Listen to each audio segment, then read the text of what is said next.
New England Stream and Wetland Buffers Work Group webinar series. This is the first part of a short summer series. Our first part will feature Brian Hotz of the Land Conservation for the Society for the Protection of New Hampshire Forests and Alex Crofta of the Merrimack River Watershed Council. Today we'll be focusing on restoration. We'll follow each presentation with a brief Q&A followed by an opportunity to get into discussion questions at the end of the webinar, where I'll ask you to send us your questions via the chat box or raise your hand to speak, and we'll do our best to get to your questions.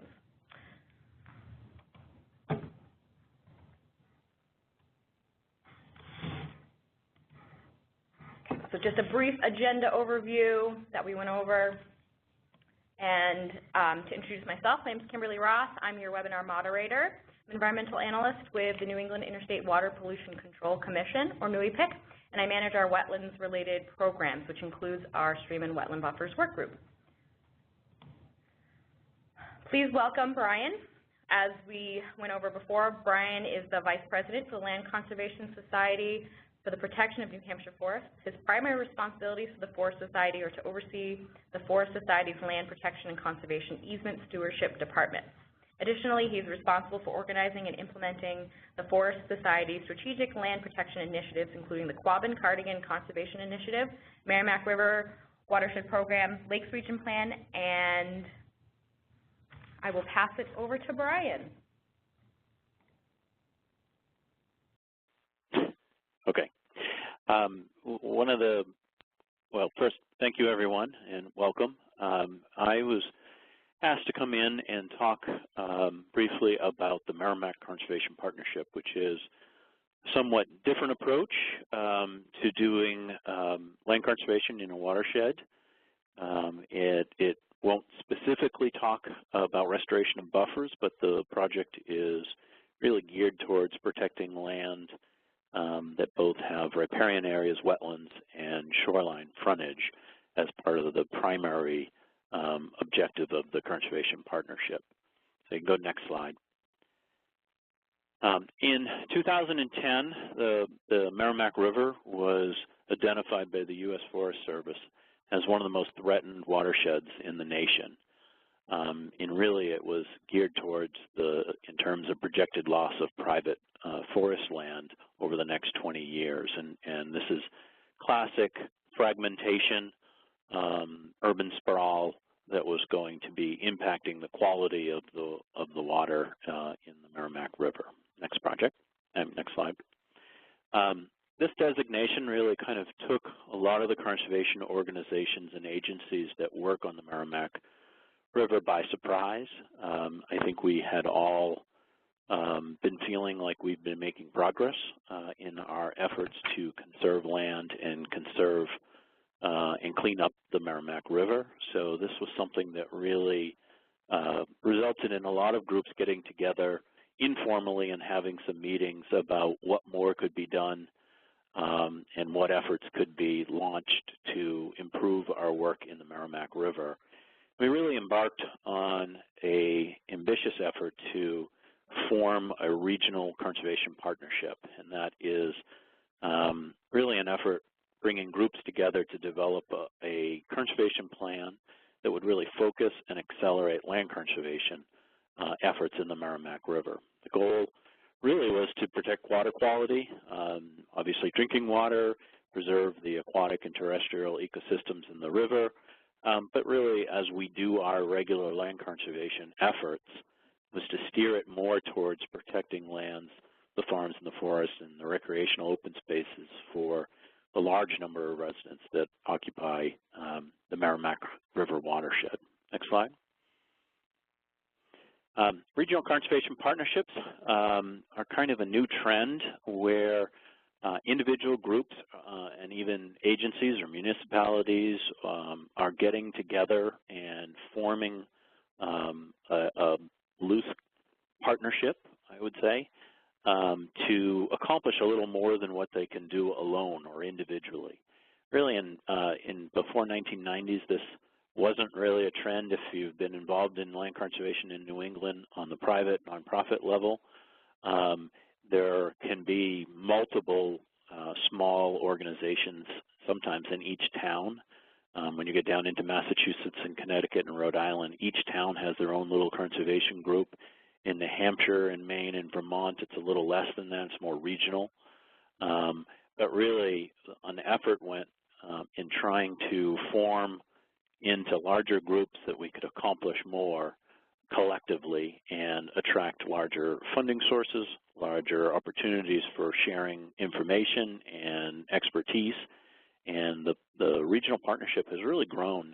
There's over 43 of these, and you can see they pretty much cover a good portion of New England now. And it's a trend that I think has really increased the pace of land conservation across New England.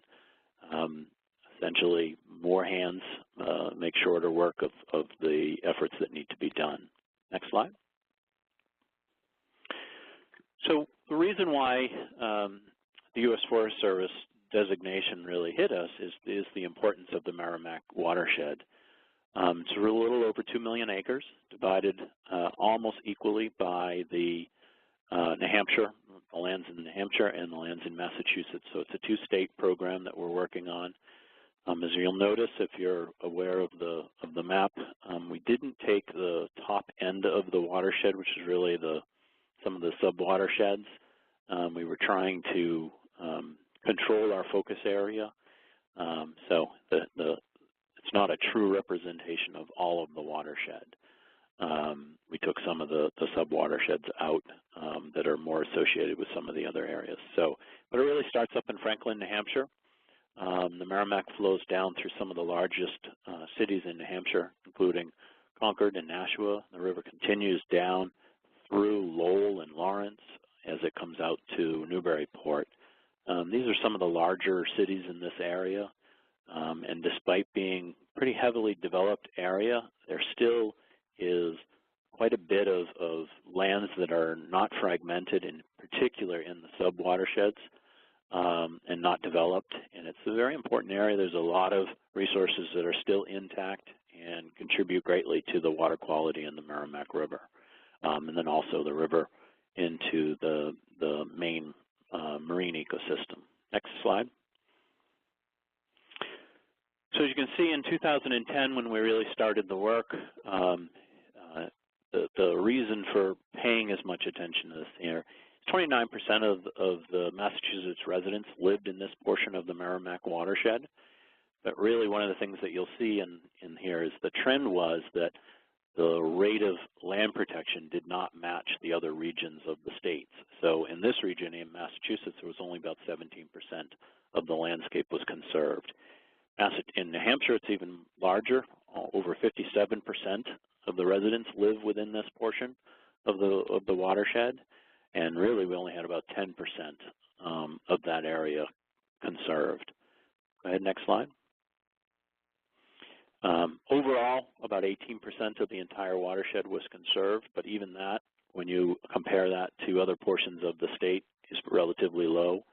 We'd look down into certain natural resource features and or other features that we were looking to protect, and even that had a lower representation of protection. In Mass, for example, for source water protection areas, only 18% of the lands that were designated for that were conserved. In New Hampshire, wellhead protection areas was one that we looked at, and only 10% of those lands were conserved. So again, a real drop-off as compared to other parts of the state where land conservation has been more successful. Go ahead, next slide. So the groups really got together over that couple-year period from 2010 to about 2013 and came to work on a plan that they had hoped would increase the pace of land conservation and address some of these discrepancies or deficiencies in land conservation within that watershed. And it was really your basic conservation plan that is pretty popular now. Back in 2010, it wasn't quite as popular, but a science-driven, consensus-based by all the different organizations at the table, land conservation plan targeted at protecting the most important natural resources in that watershed that would contribute to the water quality of the Merrimack River. Go ahead, next slide. plan was really, at the time, a pretty robust plan. We had integrated about 43 different GIS data sets.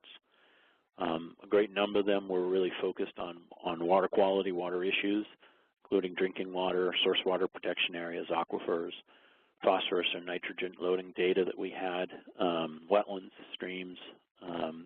What we did, as many of you have been engaged in these conservation planning efforts, we did a Delphi process where each of the partners would rank in importance the different data layers. That took quite a bit of work and education that we had to go through with some of the partners. We were lucky to have some of the natural resource professionals there from both Fish and Games and other programs there to help us through that process. Took quite a while to go through and make sure that what we were aiming at was what we wanted to see rank out. Again, the water data really is what was a key driver of the plan. And you can see some of the data layers or data factors that we had valued and the ones that came up as high. And you can see, obviously, source water protection was something very high, drinking water, wildlife habitat. But there were a host of things, and these were all the items that the partners at the table felt were important to conserve within this area and that would achieve the most bang for the buck for preserving or enhancing the water quality within the Merrimack River. Next slide. Now, so the result of that plan was a co-occurrence map that identified those areas that were the best of the best according to the priorities that the partnership set, or the partners, the individual partners. Really, again, if you look at the map, you can clearly see the urban areas are not within those Tier 1 or the best focus areas. It's more kind of ranked out really as more of the large forested sub-watersheds were the areas where most of the higher quality lands that were targeted. And then we had tiered it out with a Tier 1 and a Tier 2 and a Tier 3 going down in importance of that land. Obviously, as you can see, about 12% of the land was ranked as the highest or the best lands for us to conserve. Going back down, the Tier 2, another 22% of that. But a significant amount of the landscape was not to be targeted as the most important for us to do. What this is a roadmap for us conservation organizations to focus our land conservation within those higher priority areas, target those areas for our land protection efforts. In theory, those areas would give us the most benefit for ensuring the water quality within the Merrimack and within the watershed. Go ahead, next slide. As you can see, when we evaluated those areas, the Tier 1 areas in New Hampshire, only about 25% of those lands were conserved. Looking at the Tier 2 lands, priority focus areas was even worse, it was about 18%. Certainly going out to the larger amounts that are in the Tier 3 was even smaller. Go ahead, back in, next slide. Massachusetts, quite frankly, was a little better off. More of the lands were conserved, more of the Tier 1 and Tier 2 lands were, a higher percentage of those lands were conserved. This was a little surprising in some way, but not in other ways. Massachusetts devotes much more funding towards its land conservation than New Hampshire does, but it is also a representation of the more development that has occurred in the Massachusetts area, more subdivisions, more fragmentation, and those areas were set aside during that development. So more of those lands were conserved, but they were in a more fragmented state. But it was an interesting result of our analysis. Go ahead, next slide. So we looked at really what would this take if we were to conserve all of the Tier 1 lands, and it was about 22% of the watershed, or about 86,000 acres. So that would be significant if that could be accomplished someday in the future, putting away a large portion or a good portion of the watershed. We looked again at what would be if we were able to do both, Tier 1 and Tier 2. Go ahead. Next slide. You know, it jumps up pretty significantly at 44%. You know, obviously, I think that is ambitious for us to be able to do something of that scale, but it does show you the need that is out there, or the areas that are important that are in the watershed. So go ahead and next slide. So after the plan was done and the partnership had formed, in 2014, the partnership released the conservation plan to the public. We did a lot of outreach for about a year, going around and educating towns about the importance of doing land conservation and targeting their land conservation, specifically towards lands that would conserve or enhance the water quality within the Merrimack River. The partnership also used that to try to encourage both state governments to enhance or increase their conservation funding targeted at those areas. We also supported individual projects that certain partners would put up. You know, we had the ability to get those plans approved by NRCS when it's doing its grant funding for both conservation and other work.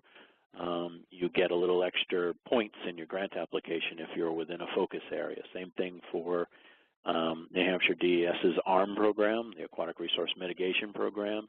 If you can prove that you're within one of the focus areas of, or Tier 1 habitats of the Merrimack plan, you get additional points on your grant application. So, you know, steering more funding sources and funding opportunities to the partners if they're working within those focus areas. We had established a website to deliver all the data that we had secured, and then also all of the mapping. Go ahead, next page. We had fact sheets we did to interpret the maps. One of the issues that you always have when you do a co-occurrence map is difficulty for the public to understand what you're trying to convey and understand why these areas are important or how you chose them. Go ahead, next slide.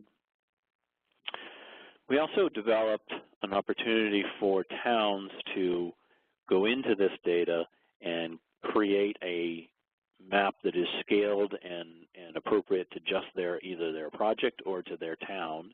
And then all of the corresponding data could also be brought in that we had collected through this, you know, percentage of land protection, percentage of water supply lands that were in their community, the percentage that were conserved. So we had all of that data that could be drawn from the website for individual towns. And the nice thing is we've seen towns utilizing this data and utilizing the mapping tool for them to go ahead and make their grant applications to some of the big state and federal funding programs.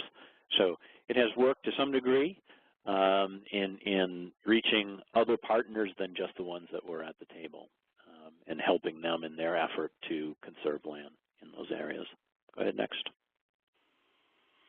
You know, the thing that we heard shortly after doing all this is, you know, great information, great help, great map, but we're still struggling when you change from a reactive approach to land conservation to a proactive, where you're targeting certain areas. You're ending up doing much more purchasing of those either conservation easements, conservation restrictions, or purchasing of the land. And it's obviously more expensive. And there was quite a bit of outcry from our partners that were arguing that it's making it more difficult for us to do this because, you know, we're now approaching those individuals who own those lands. It's no longer waiting for donations to come through the phone. So what we tried to do was to go out and raise some funding to assist those individual groups, municipalities, even states in certain circumstances, to cover some of the cost of doing those conservation projects. Go ahead, next slide. We developed the MCP Land Transaction Grant Program, and it's really been in existence for 2 years. We established the grant program. We were able to raise private funding for this, and it was really targeted towards giving re-granting money to any entity doing land conservation within the watershed, so long as their projects were either fee or conservation easement or conservation restrictions, were targeted at the Tier 1 or Tier 2 focus areas. So just by being in the watershed does not qualify. You had to actually be within one of those focus areas. So this was a carrot. We were encouraging land conservation organizations, municipalities, to target their land protection to those high priority areas with the idea that that would increase the pace would acquire the lands or conserve the lands that are of the most value towards water quality protection within the river. The incentive really was what we were offering to cover was some of the expenses that were the most difficult expenses to get covered by either grants or granting foundations or even donors, covering the expenses that the group would really incur as doing this. Sometimes it's project development expenses, surveys, appraisal, legal fees, title searches, those expenses that are not sexy to go out and negotiate for. Everybody is perfectly comfortable donating their $100 or $100,000 towards the purchase of the property or purchase of the conservation easement. It's difficult to say, you know, will you pay our legal fees or will you pay our appraisal cost? So our grant program was targeted in taking that burden or that stumbling block away from the groups, so allowing them to move forward on their projects. Go ahead, next slide. In the first 2 years, we've been able to award a little over $215,000 to 22 projects within the watershed. That represents 1 year's worth of projects that are there on the screen. In 2009, we still have $90,000 to award, and the new grant round will come up in the end of August. In that first 2 years, we were able to do almost 4,000 acres of land, and 94% of that land was in that Tier 1 or Tier 2. Obviously, certain parcels can bleed out of those focus areas, but the vast majority of it was within those focus areas. So again, the offer of funding targeting that drew the projects within those focus areas. So it really was a way to move the portfolio of all these organizations into those higher priority areas. The grants so far have leveraged almost $8 million, $7.8 million in value match, and a lot of that is from other funding sources or donated easements or donated land. So a very good match that we can then go out and present to funders to say that our small grants that we're providing are being matched heavily by other funders. It's been a key component. We offer that a very easy application for the partners doing, the organizations doing that. It's open to any organization working within that watershed, within the Merrimack watershed. It's not just for the certain partners in the partnership. We've had towns, we've had the state of Massachusetts has applied, we've had conservation commissions, and we've had obviously land trusts throughout the area do their work and make grant applications. Next slide. Just to give you a couple examples, this is one of my projects that I'm working on that we received a grant for. We received Forest Society is working on, go ahead, next slide. Forest Society is working on an 1,800-acre project. Next slide.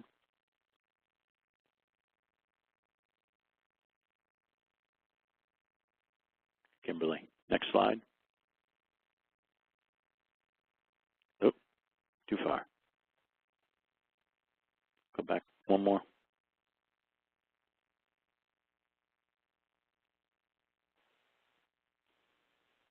One more back, Kimberly. There you go. This is a project that we're working on. Manchester Waterworks lands. One of the issues that we've had is having some of our water suppliers who have acquired lands over the last 50, 100 years with improved treatment facilities are sometimes finding their excess lands, as they call them, no longer needed. Manchester Waterworks has an extraordinary amount of land, a little over 8,000 acres, and there's been several attempts by individuals to consider some of those lands as excess. Manchester Waterworks hasn't done that, hasn't sold that, but we wanted to work with them to acquire a conservation easement on one particular piece, and we hope to do all of their lands eventually, adding a layer of protection to that land that isn't currently there. Those are acquired by the city for that purpose of filtering water for their surface water source. But if they chose to sell that tomorrow, they could, and they are always under some financial pressures to do that. So we wanted to see if we could conserve some of those lands and eventually conserve all of those lands. We were able to work out a project with them on this piece. You know, the natural resource values are tremendous on this. 2 miles of undeveloped frontage on the ponds. These ponds are open to the public. They're not gated off. Over 290 acres of wetlands, 70 vernal pools, 6 miles of perennial streams, really tremendous wildlife habitat on these lands. They're used pretty much as urban park area, you know, for hiking, fishing, hunting, dog walking, snowmobiling, even on the main fire roads that are there. Really a community resource, but also contributing greatly to the water quality as it goes down through and into both for drinking water and then for the Merrimack River eventually as it drains in, as Lake Massabesic drains into the river. Go ahead, next slide. Another project that was done is the Martin Meadows by a town. A town approached us to acquire in fee a property in Brookline. Go next slide. This is a 55-acre piece of land that is in a heavily developed area around the Nississippi River. Go ahead, next slide. You can see the river.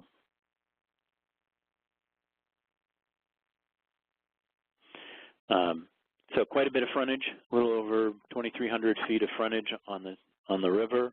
This is a river with one of the better cold water stream fisheries in the area. Also being looked at by the National Park Service as a wild and scenic river.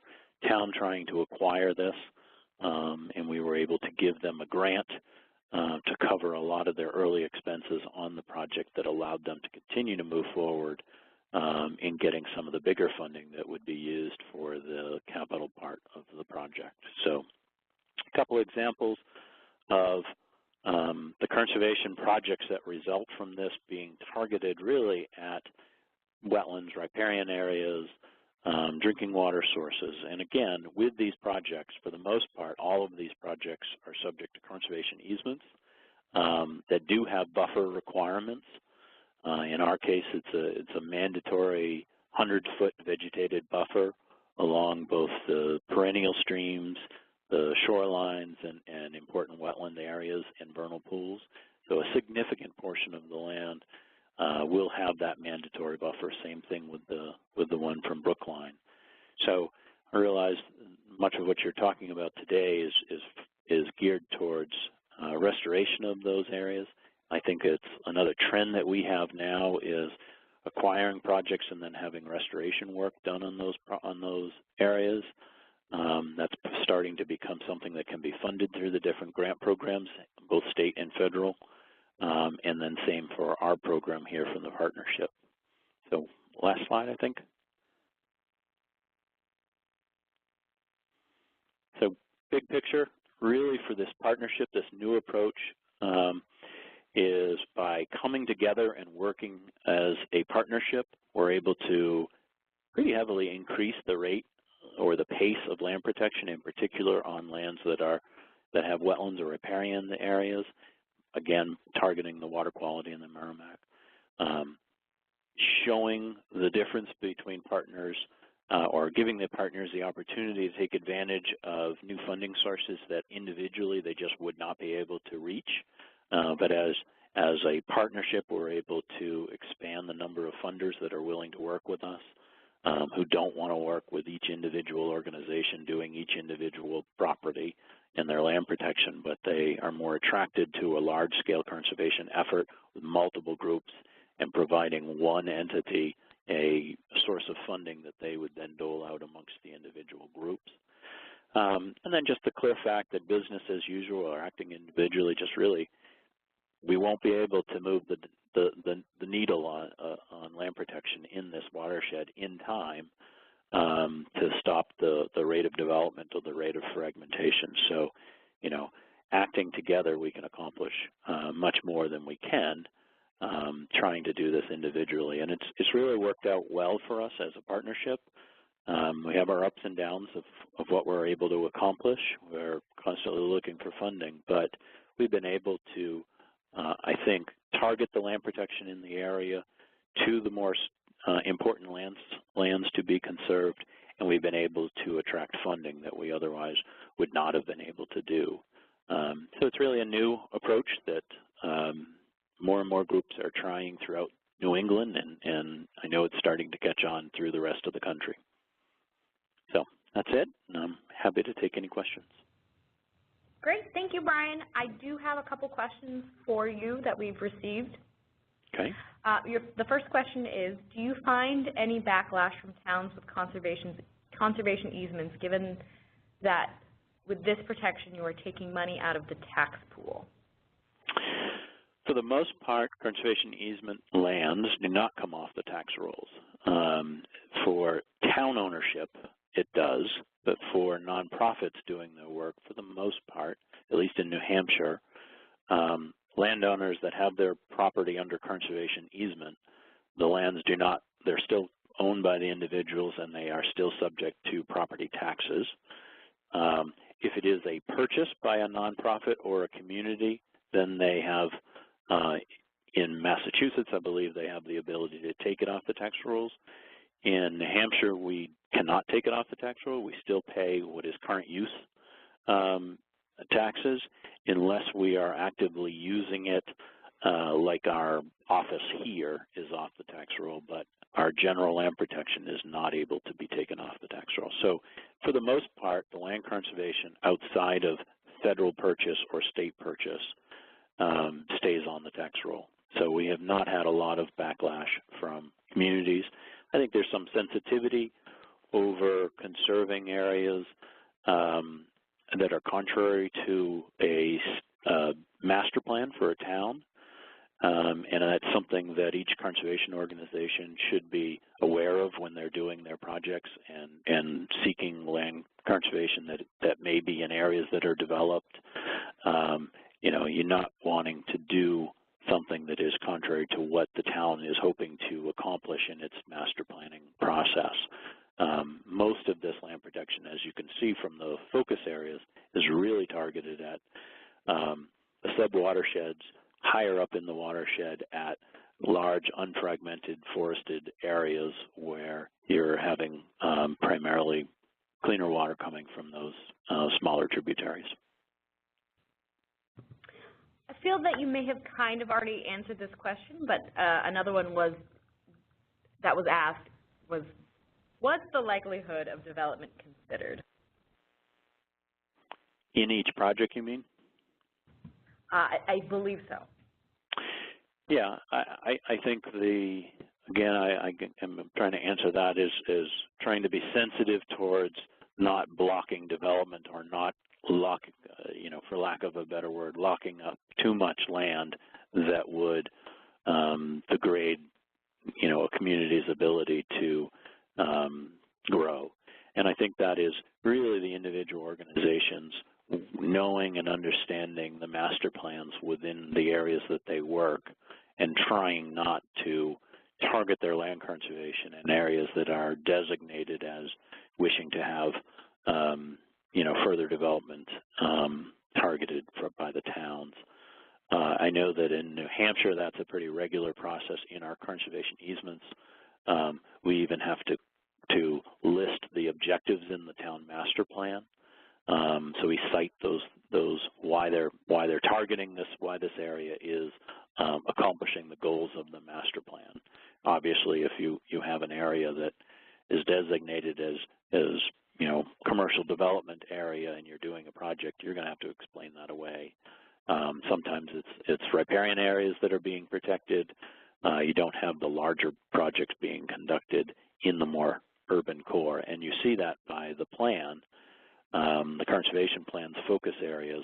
One of the critiques that we've had of this is, well, wait a minute, I thought you were doing land protection on the Merrimack, and you don't see a lot of the focus areas adjacent to the main stem, and that's because that was part of our effort, was not to be working in those urban areas, but working higher up in the watershed, where the development pressure is not as large, but the urban sprawl or the residential sprawl is more a threat up in those areas. Great. How do you encourage and facilitate collaboration? Are there certain tactics that you use to solicit membership, or is finding partners an easy task? So the partnership has ebbed and flowed. It's an open partnership. It's really whoever shows up. I find that when we offer grants, we have a lot of partners. And when we don't offer grants and we talk about doing a conservation plan or outreach work or education work, we have fewer partners. We have kind of a core group of, I would say, about 18 different organizations that have been there from the very beginning. And those groups are invested in the partnership. They are invested in the mission and the plan, and they've been available and attentive to the partnership from the get-go. And I think that the part that really brings them together is the notion that the partnership will give them some justification for their work that they're doing. It also opens the doors to both funders and other grant programs that they couldn't otherwise acting individually. So there's a benefit to the organization to be a partner and be engaged, and that's really been what has kept the core group of partners to the table. But we certainly have an ebb and flow of energy as the years go by. Great. Last question, and then we're going to move on to the next presentation.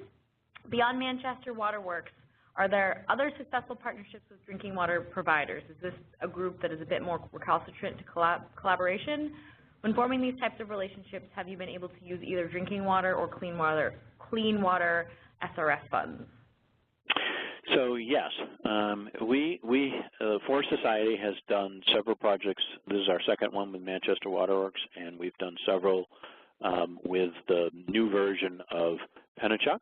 Pennachuck was assumed by the Nashua.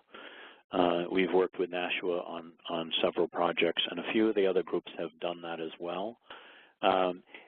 Water supply lands are a little different.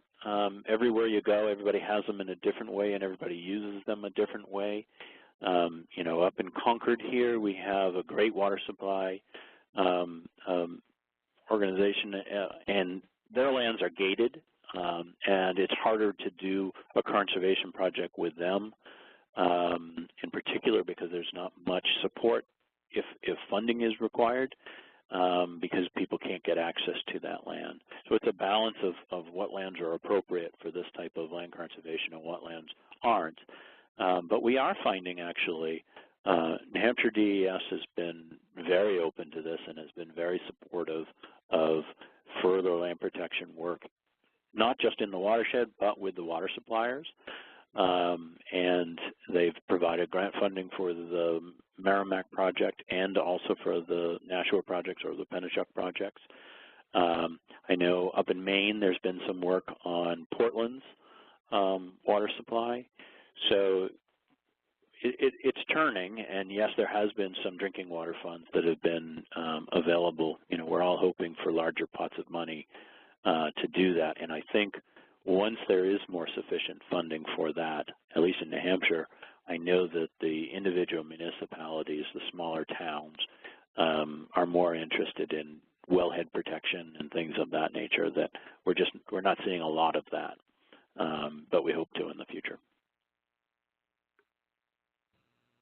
Great. Thank you so much, Brian.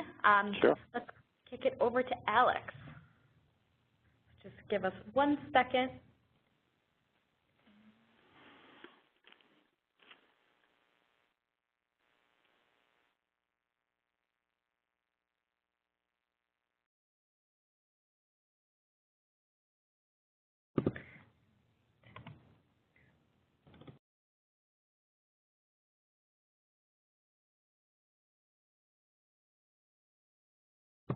All right, please welcome Alex. Alex joined the Merrimack River Watershed Council team in April of 2016. He studied economics and environmental science and policy at Clark University before serving for many years as a wildlife field technician in the swamps and streams of upstate New York. Upon moving back to Massachusetts in 2009, he worked as a conservation land steward at the Mount Graceland Conservation Trust and as a habitat management planner and practitioner with Politan Ecological Services, a consulting firm. He recently received an MS in Sustainable Landscape Planning and Design at the Conway School in Conway, Massachusetts. Great, thank you. Can you hear me? Yep, sound great. Okay, awesome. Thanks everyone for tuning in, and thanks to Kim and Nicole for inviting me to talk about the project. So the project I've been working on for the Merrimack River Watershed Council is prioritizing, protecting, and restoring riparian buffers in the Merrimack River Watershed.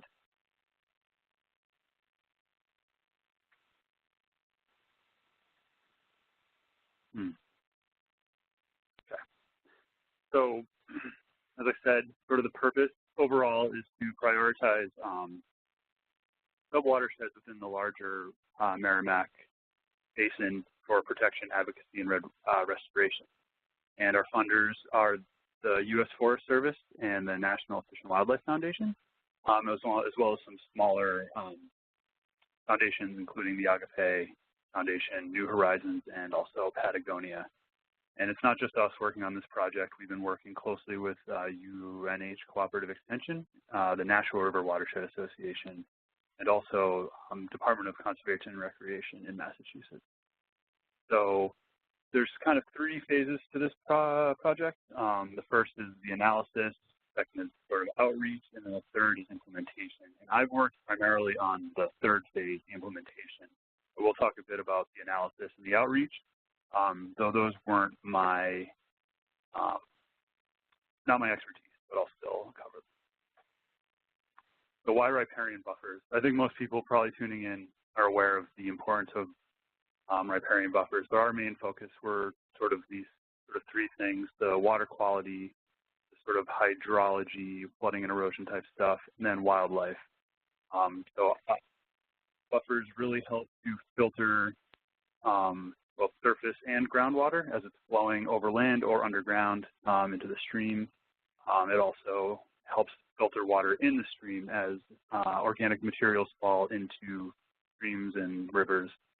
Provides habitat for the microorganisms that help take up some of those excess nutrients and break down pollutants that are in the water. Wider buffers are obviously better.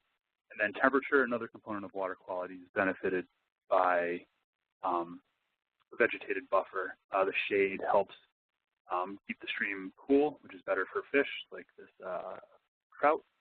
And then also groundwater is much cooler than surface water that's flowing over the landscape. Vegetation helps to infiltrate more water rather than having it, like I said, flow over and pick up sediment, other particles, and wash into the river. Roots help stabilize banks. Floodplain vegetation helps dissipate energy during flooding events.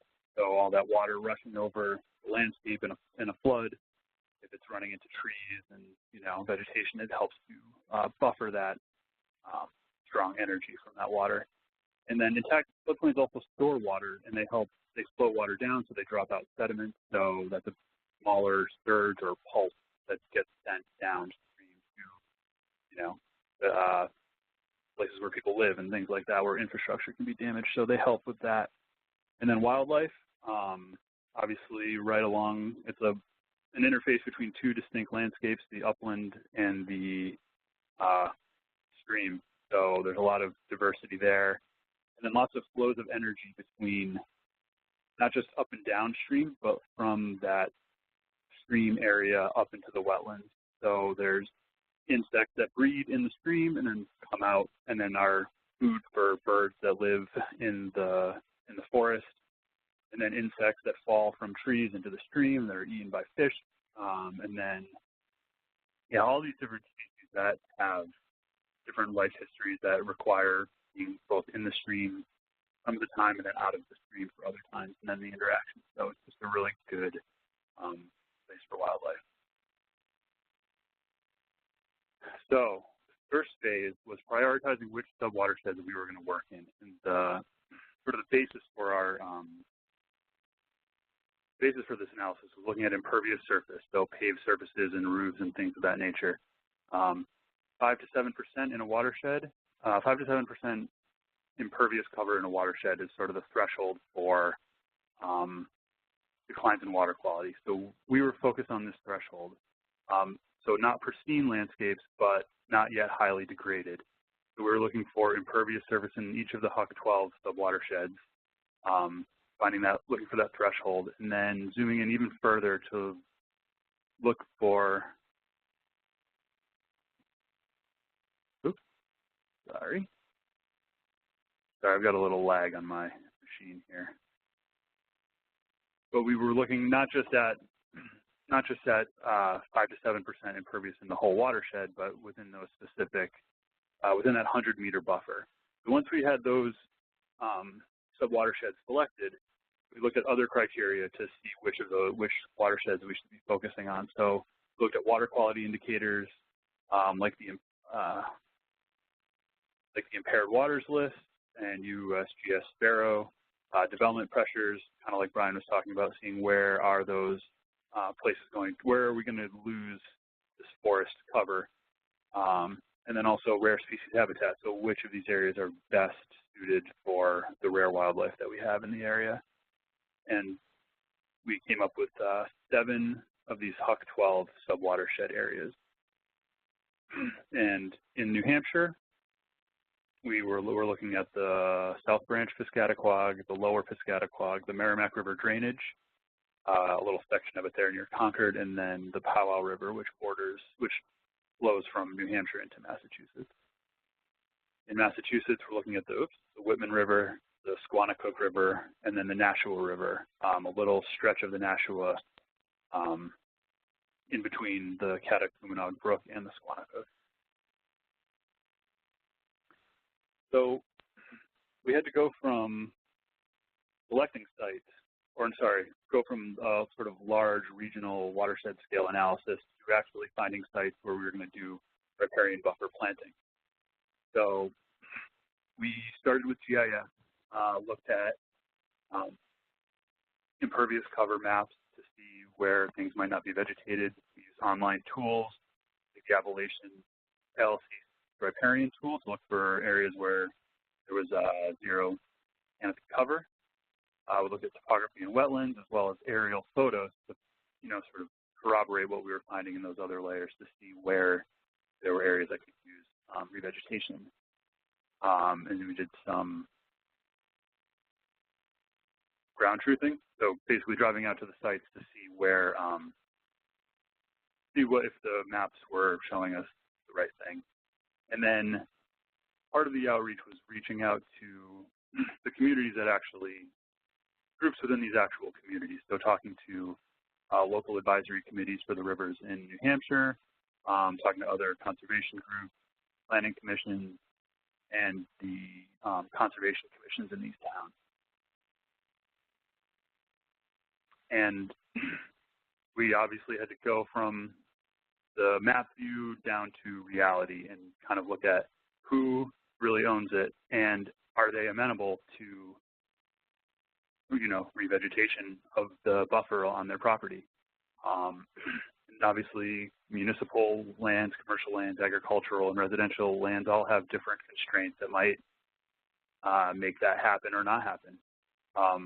Also, we had to figure out why was it unvegetated. In New Hampshire specifically, there's not as much, there's a premium on agriculturally suitable land, so they were not always eager to turn corn back into forest.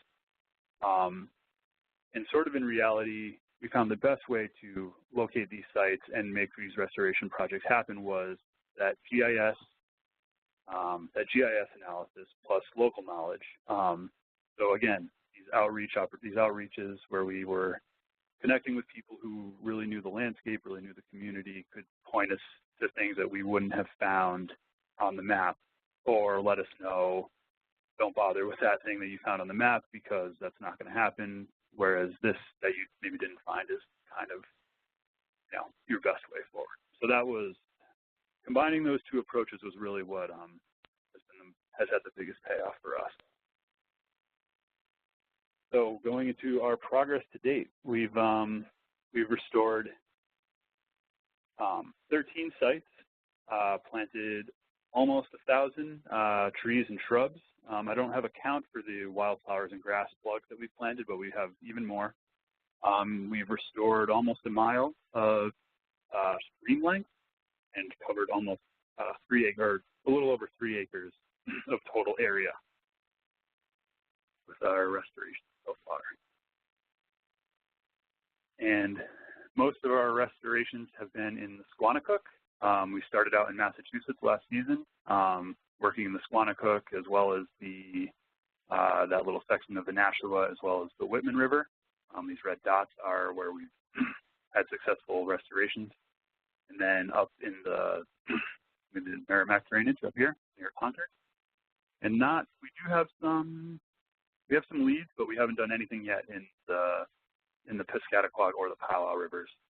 We're talking to people and working on some projects for this fall planting or maybe the spring planting, but nothing done as of yet. So just to show a few examples of the work that we have done. So municipal sites. So they can be good because, for instance, this DPW site, we had great support from the resources from the staff, and they actually contributed some staff time as well as an excavator to pull some accumulated road stand from their facility off of this slope, and they've been helpful with watering and things. So municipalities sometimes have resources that they can contribute to the project. So that's been good. This municipal lot in Townsend, Massachusetts, which is kind of a tucked away little overflow lot, and they said, yeah, sure, go ahead and plant. There's some sandy soil up here. Down the bank is the Squanicook, and we added some vegetation there. And then this site was part of, actually there's 2 sites in Devon's Mass, the Willowbrook Daylighting and the Parker Charter School. We're able to piggyback onto another restoration project, and also we're thinking this might serve as a good educational site due to it being at a charter school, but there's a little bit too much poison ivy for anyone to go on it. So it didn't quite work out in that way, but we did manage to restore it with a good amount of trees and shrubs. One of the failures at a municipal site was a miscommunication between the Conservation Commission and the DPW, and they found plantings and didn't know who had done them or why, and they actually pulled them out. So I don't have a photo for that, but that was disappointing. We've also worked on some conservation and recreational sites. The Bertozzi Conservation Area in Groton. We jumped onto a project an Eagle Scout project. This is Chris Brown, an Eagle Scout, and he set up this fence on a popular swimming hole. And we installed coir logs as well as plantings to help stabilize that eroding bank. But we still left some portion of the property open for swimming, very popular swimming hole. And then Memorial Park in Pembroke, New Hampshire. We wanted to balance the fishing access as well as use of the annual regatta. with buffer expansion. So we worked with the manager of the park there and the town to do a good planting there. And then the Division of Fish and Wildlife and Veteran of Foreign Wars Pond, another popular recreational site for ice skating and fishing. And what we did was expand patches, not a full riparian, a full linear riparian planting, but did these kind of patches along the way to add some diversity in vegetation and control some of that sandy erosion while still giving people access to that pond. We have done some commercial sites as well. Hollingsworth and Bose was a site in Groton. They contributed the time and materials of their own landscaping staff. So that was a big help in that very compacted soil. Would have been really tough digging, but they helped us out. This site in Fitchburg, we were able to tie in with Mass DCR to get some free trees. These are these 1-inch caliper trees that they're giving out as part of their Greening the Gateway City program. So we were able to get some different and larger tree stock than we had been using. So that was nice. And then another commercial site is River Court Residences, just an old mill converted to senior housing. And they had a tucked away field back here on the edge of the river that wasn't being used for anything, just being mowed, and they were happy to let us plant stuff there.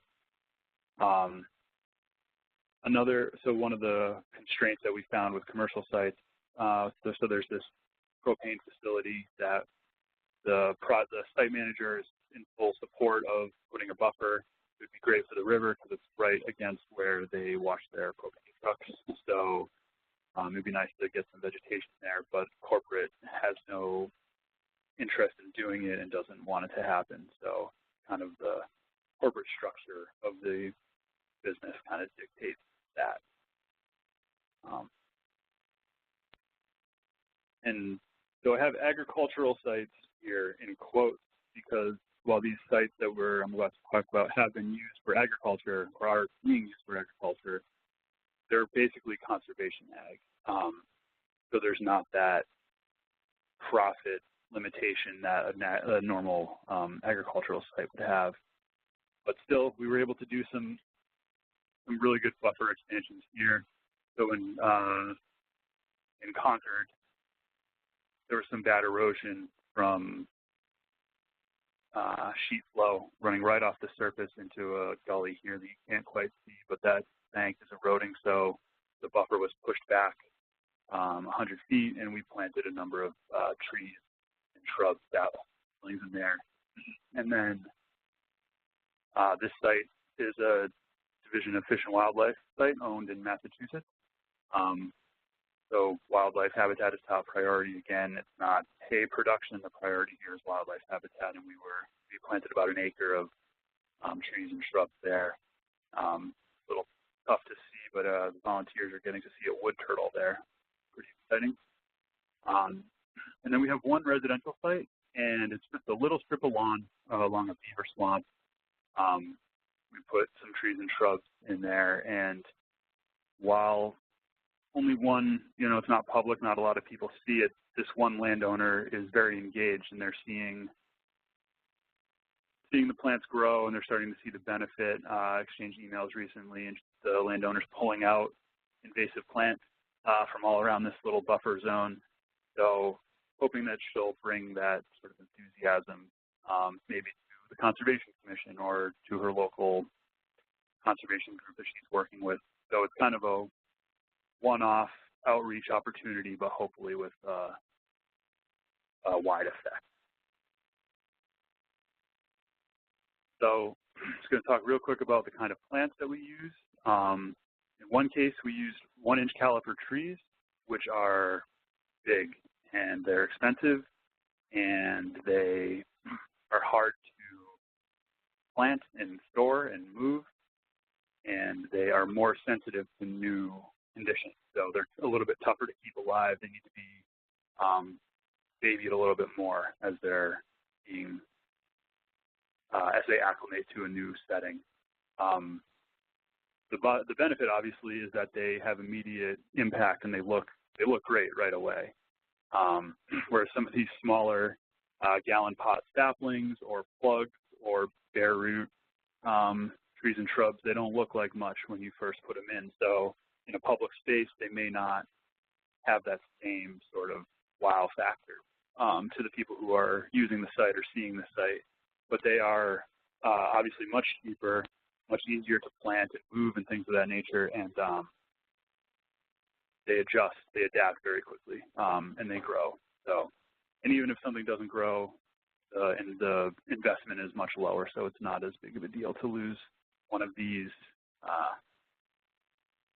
bare root seedlings as it is to lose one of those 1-inch caliber trees that you saw in the other slide. And the actual species selection that we've had, this is just a sample of it down here, but all of our sites are within some horizontal distance of the stream, but the actual habitat and soil conditions and moisture is so variable based on topography or soil types that are along the stream in that particular location. So yeah, we certainly have used silver maples, which are commonly thought of as a riparian floodplain tree, but we've also used some pitch pines in an area that was like kind of high and dry, but still along the stream. So it's been a real mixed bag as a person who likes plants, and really fun to get to work with all these and see what's growing in all these different locations and what's been able to take root, and yeah, it's really looking good. Future plantings. As I said earlier, we're looking for areas in the Piscataqua River and then the Powwow as well. Yeah, like I said earlier, doing things like this, reaching out to people in this community is a good way to drum up sites and find places where this could, we could do similar restorations. So if anybody has any ideas for me, go ahead and get in touch, and that'd be great. And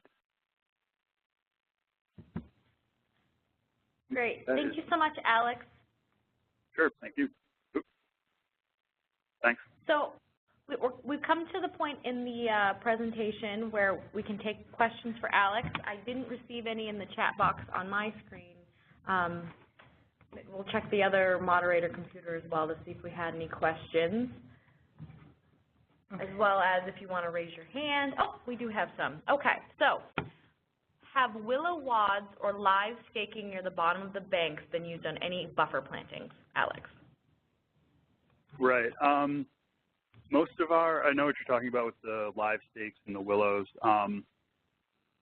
Not a lot of our restorations have been highly engineered in the sense that we haven't been doing a whole lot of bank stabilization. Most of the work we're doing is sort of in the floodplain or in the forested buffer that the forested buffer along the stream. So it's not so much bank stabilization. There was maybe the one where you saw the coir logs, where that was probably an opportunity to use live stakes, but there weren't many willows growing in that area, so we just used regular great stakes to hold those coir logs in.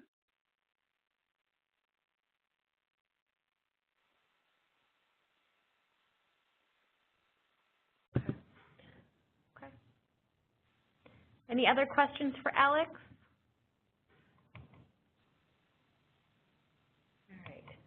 So thank you to both of our presenters for taking the time to talk with us here.